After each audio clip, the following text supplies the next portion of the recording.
এটা ছিল Pakur first day ক্যারেটা class. ওর পাপার সাথে ও সেদিন ক্লাসে গিয়েছিল বিকেলবেলায়। সেদিন ওয়েদারটাও খুব সুন্দর ছিল বললেই চলে, কিন্তু তা করতে করতেই ঝড় বৃষ্টি নেমে যায়, তার জন্য ওদের এটা ইনকমপ্লিটই থেকে গেল।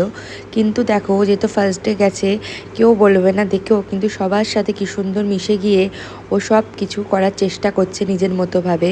আর যখন যেটা প্রবলেম হচ্ছে, এই রোডটা কিন্তু দেখে ঠিক ম্যানেজ করছে। আর যখন ও দেখবে পারছে না, তখন কিন্তু স্যারের একটু হেল্পও নিচ্ছে। এটা ওকে স্যার একটু হেল্প করে দিচ্ছিল, দেখিয়ে দিচ্ছিল, সেটা দেখেও আবার ঠিক করছিল। আর এই দেখো, এই ড্রেসগুলো পরে যখন গেছে সবার সাথে বসে আছে, একটা অন্যরকমই ব্যাপার লাগছে। ও যে অনেকটা কষ্ট হচ্ছে ওর, বুঝতে পারছি, কিন্তু তাও কিছু করার নেই, কিন্তু এটা করতেই হবে। আর নিজেদের আত্মরক্ষাটা নিজেকেই করতে হবে, তার জন্য ওকে ক্যারেটা ক্লাসে দেয়া। যতই সবাই থাকুক, নিজেরটা নিজেকেই করতে হবে, এটাই আমার শেখানো আমার মেয়েকে। আর এটা আমি সবসময়তে বলিও যে নিজেরটুকু নিজে করার চেষ্টা করবে, তারপর তো মা পাপা সবাই আছেই। তাই জন্যই ও অনেকটা আগ্রহ পেয়েছে।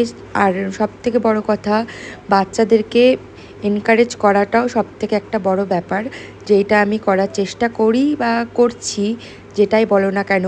আর বাড়িতে বসে থাকার থেকে আমার মনে হয় অ্যাক্টিভিটি করতে যাওয়া বা করা অনেক ভালো। সবথেকে বড় কথা, আজকালকার বাচ্চাদের মধ্যে যে মোবাইল দেখার প্রবণতাটা, আমার মনে হয় সেটার থেকে মাঠে গিয়ে খেলা।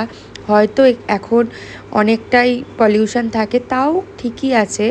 আমরাও এই জীবনটা পার করেছি, আমাদের সময় অন্য রকম ছিল, আর এখন জিনিসটা অন্য রকম।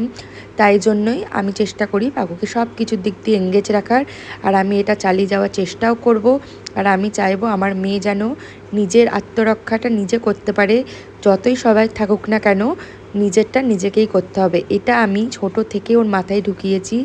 আর মানে এখনও অবধি বলতে থাকবো, কতটা নেবে সেটা ওর ব্যাপার।